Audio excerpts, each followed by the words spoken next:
Hey guys, how's it going? Hope you're doing well. My name is Crown, and today I'm going to read you some very interesting stories that I hope that you're gonna love. And now, without further ado, let's go!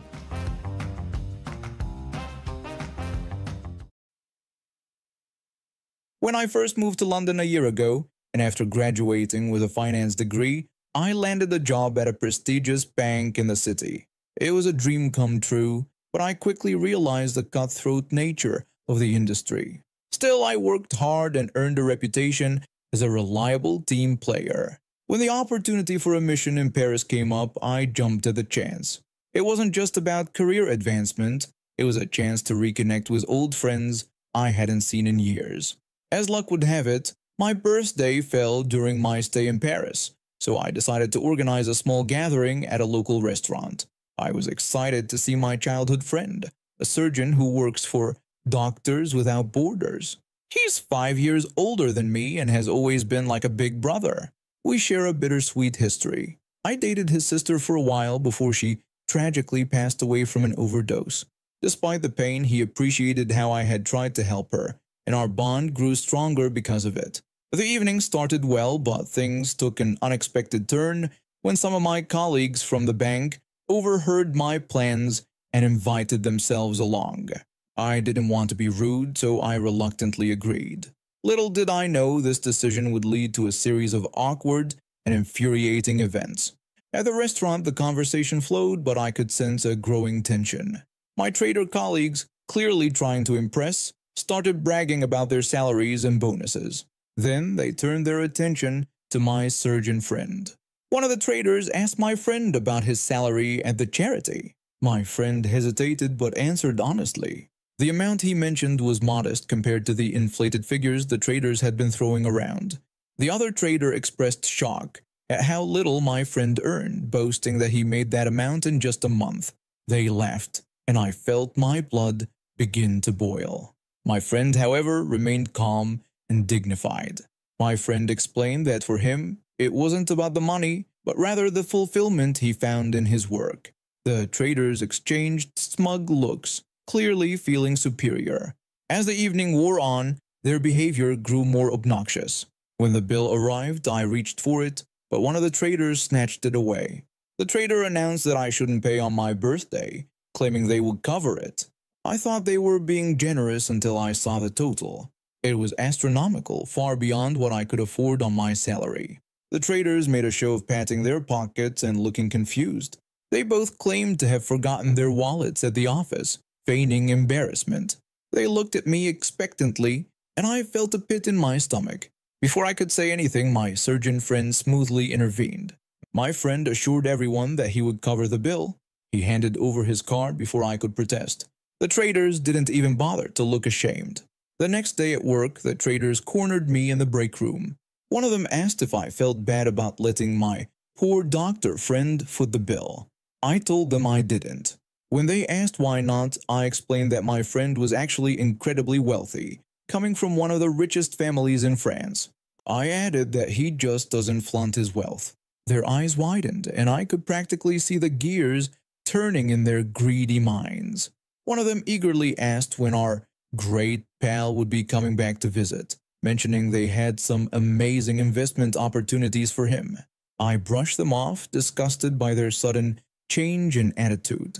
Later that day, my friend came to pick me up for lunch. As luck would have it, his name was announced over the office intercom. His family name is quite distinctive, and I saw recognition dawn on my boss's face.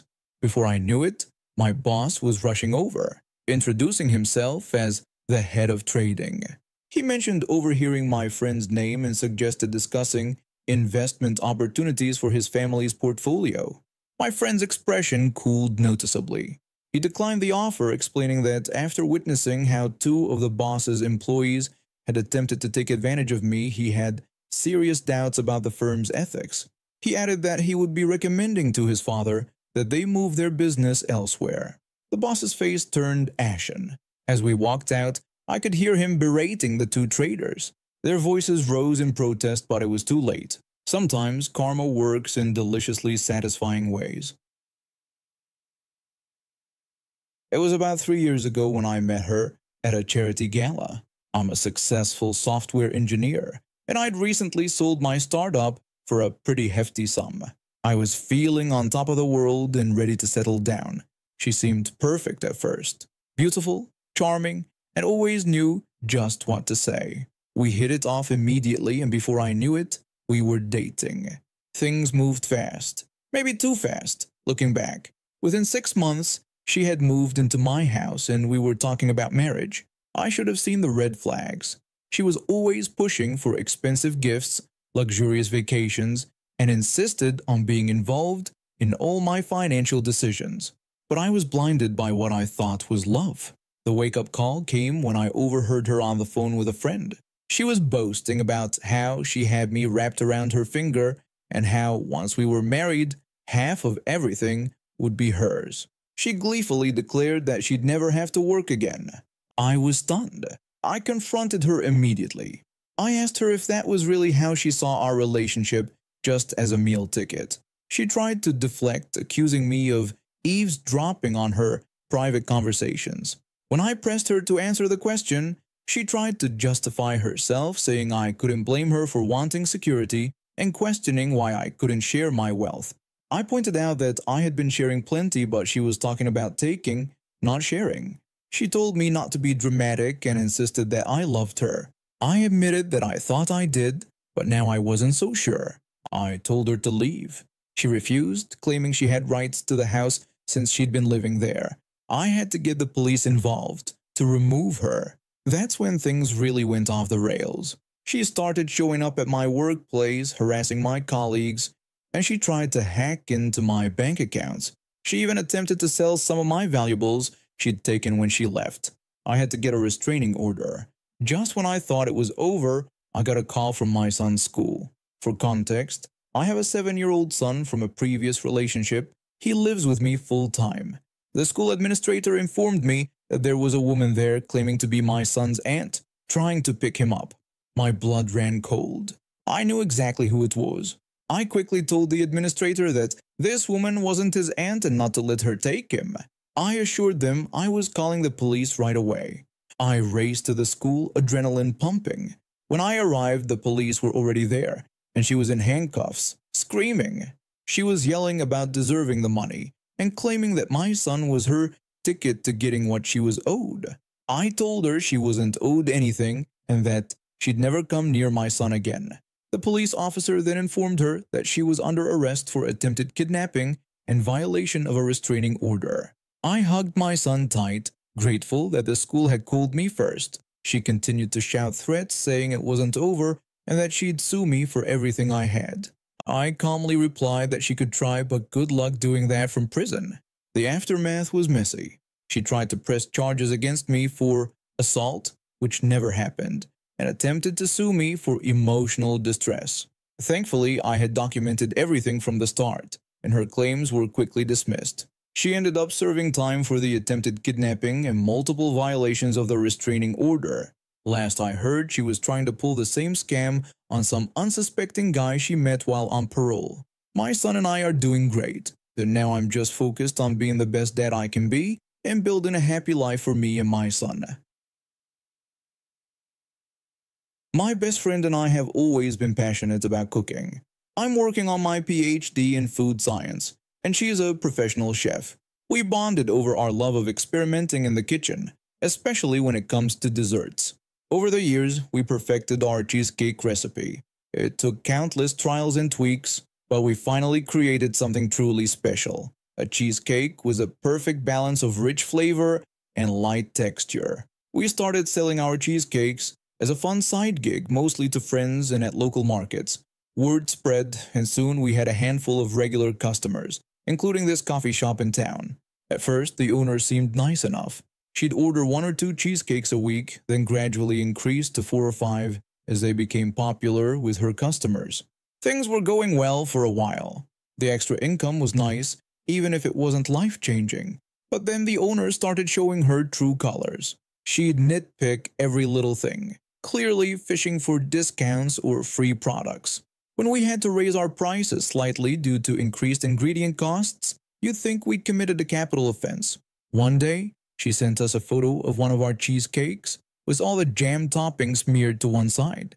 She claimed we delivered it that way, which was ridiculous. We always personally deliver our cheesecakes with clear covers, so we know they arrive in perfect condition.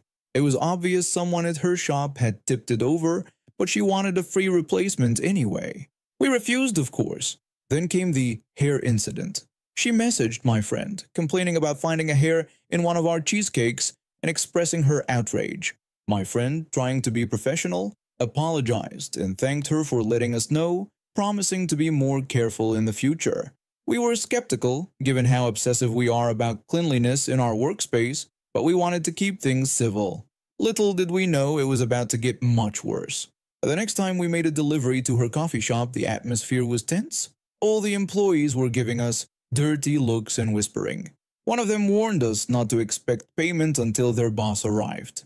We waited for half an hour until the owner finally showed up. She marched right up to us holding a blonde hair. She accused us of unprofessionalism, dramatically presenting the hair as evidence of our supposed negligence. She went on a tirade, clearly trying to humiliate us in front of her staff. The thing is, neither of us has blonde hair. Mine is long and brown, while my friend's is short, dark, and curly. The hair she was waving around was thin, blonde, and wavy. It couldn't possibly have come from us. To make matters worse, we noticed that none of her employees were wearing hairnets. There was even a large golden retriever lounging near the kitchen entrance. Talk about hypocrisy. We were too stunned to say anything in the moment. We just collected our payment and left, feeling utterly mortified. Usually, we're not ones to back down from confrontation, but we wanted to maintain some level of professionalism. After discussing it, we decided we'd had enough. The next time she placed an order, we simply replied with a message stating that our business was now closed and apologized for any inconvenience.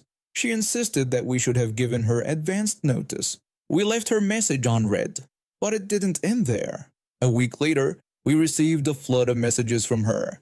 She complained that her customers were asking about the cheesecakes and accused us of ruining her business. She then demanded that we make more cheesecakes for her immediately, threatening to tell everyone how unprofessional we were if we didn't comply. We ignored every single one. Then we heard that she'd been bad-mouthing us to other local businesses, claiming we were unreliable and unsanitary. That's when we decided to fight fire with fire. We compiled all the evidence of her poor food safety practices, photos of the dog near the kitchen, employees without hairnets, and screenshots of her harassment. We sent it all to the local health department anonymously. 2 weeks later, we walked past her coffee shop to see a "closed for renovation" sign on the door. Turns out she failed her health inspection spectacularly and was forced to shut down until she could bring everything up to code. A month later, we got a message from one of her former employees. They revealed that the hair in the cheesecake was actually from the owner's dog. The owner had planted it there herself to try and get free cheesecakes. The employee admitted that they all knew about it, but were too scared to say anything. They thanked us for standing up to her. Karma really does come back around, and it's sweeter than any cheesecake. I work at a food truck, and part of my job is to do supply runs. On this one day, I had just finished a shift and needed to grab a few items for our truck. Now, working in a food truck means following health regulations. We always have to wear proper gear in the kitchen, including a hat and hairnet. I've got long hair, so I usually keep my headgear on during supply runs to avoid the hassle of putting it back on later. It's just easier that way. So there I was, strolling into Costco with my work hat and hairnet still on. It was a busy day, and of course, I managed to pick the slowest line. You know how it goes. There were a few older folks ahead of me, meticulously counting out their change. I figured I had some time to kill, so I decided to grab a quick bite from the food court. I left my cart in line and headed over to get a hot dog and a soda. It only took me about 3 to 4 minutes, tops. When I got back, the line had barely moved. The first person was just finishing up, and the next one was starting to unload their cart. That's when I heard a voice behind me. A woman, who I'll call Karen, asked if I worked there and why I had left my cart in line to wander off. She glared at me as she spoke. I just shrugged, not really sure how to respond. I mean, the line hadn't moved at all. Karen then made a sarcastic comment about how nice it must be to have all the time in the world to do whatever I want. I thought she might be joking, so I tried to lighten the mood. I suggested that she could grab a hot dog too, mentioning that this was probably the slowest line in the store. Big mistake. She did not appreciate my attempt at humor. Karen's tone became more aggressive as she questioned whether my supervisor knew I was holding up the line. She called me unprofessional and criticized my decision to leave my cart in line. I was stunned. Was she serious? The line literally hadn't moved an inch. I tried to explain that I didn't work at Costco, but this only seemed to fuel her anger. She retorted that, of course, I didn't work there, as the actual employees wouldn't be so thoughtless and selfish. By this point, the cashier and bagger were starting to take notice. I guess watching this woman make a scene was more entertaining than watching people count change. Karen then demanded to know where I worked, threatening to tell my boss about my behavior in public. She insisted that I was making my employer look bad, whoever they might be. I tried to ignore her, but she kept going on and on. For nearly half an hour, I had to listen to her ranting while we waited to be checked out. When it was finally my turn, I quickly paid for my 2 items and was done in less than 3 minutes. But she wasn't finished. Karen continued to question why I would do such an inconsiderate thing. Her voice filled with indignation. At this point, I'd had enough. I've been thinking about what to say for the past 30 minutes, so I decided to go for it. I leaned over her cart, put on the most smug look I could muster, and told her that I had gotten out of bed that day just to ruin her day, waiting for an opportunity to make her, in particular, miserable. Her face turned red. I grabbed my cart and started to leave, looking over my shoulder to see her having a silent meltdown. The cashier and bagger were clearly trying not to laugh. As I walked away, Karen shouted after me, calling me a jerk. I couldn't resist firing back with a sarcastic, "Up yours, Karen," as I rolled away. I left feeling pretty smug. After dealing with difficult customers and food service all the time, it felt great to finally clap back without consequences. I knew I'd probably be living rent-free in that woman's head for a while, and honestly, that made my day. And now we have reached the end of today's stories. Thank you for watching, and see you next time.